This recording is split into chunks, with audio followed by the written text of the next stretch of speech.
ukibona iyi modoka menya ko byanga byakwemera hari ikibazo cyabayeho.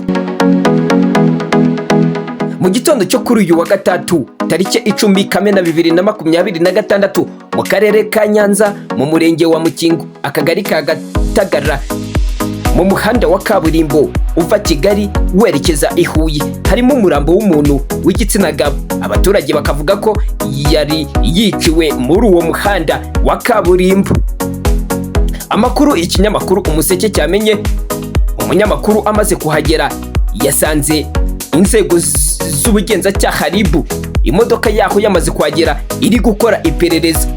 Mu muhanda wa Kabulimbo byagaragaraga ko hari hamenetse amaraso menshi, bityo bifashisha amazi barahakoropa.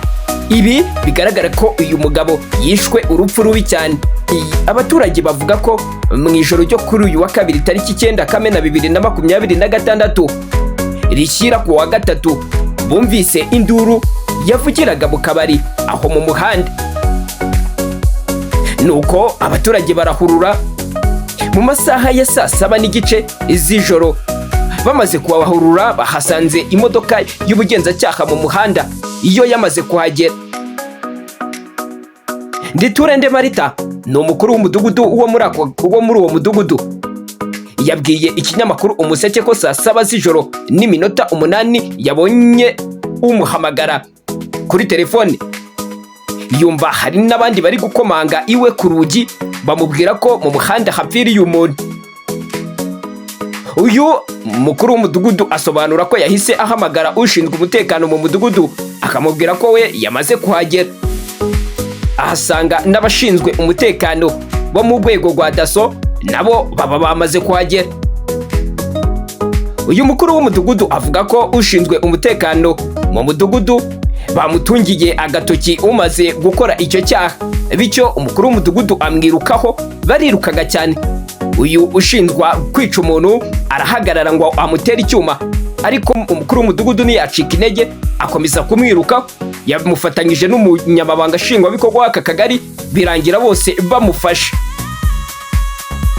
Andi makuru ikinyamakuru Umuseke twamenye nuko abasore babiri barimo banywa inzoga bahise batabwa muri yombi bakekwaho kwica uyu muntu.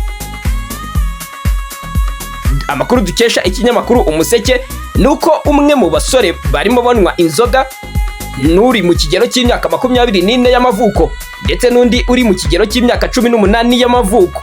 Abo basore bose uko ari babiri bahise batabwa muri yombi. Umurambo wa nyakwigendera wasanzwe mu muhanda munini wa Kabulimbo Nyanza Kigali. Hari amakuru avuga ko mu gukora iperereza nyiri kabari ndetse n'abakozi be bose bahise nabo batabwa muri yombi. Iperereza ryakomeje kugira ngo hamenyekane neza uhamwa icyaha cyo kwica uyu muntu. Nidezwe Umugabo. Iyi ni Hafunze TV. Ndabashimiye.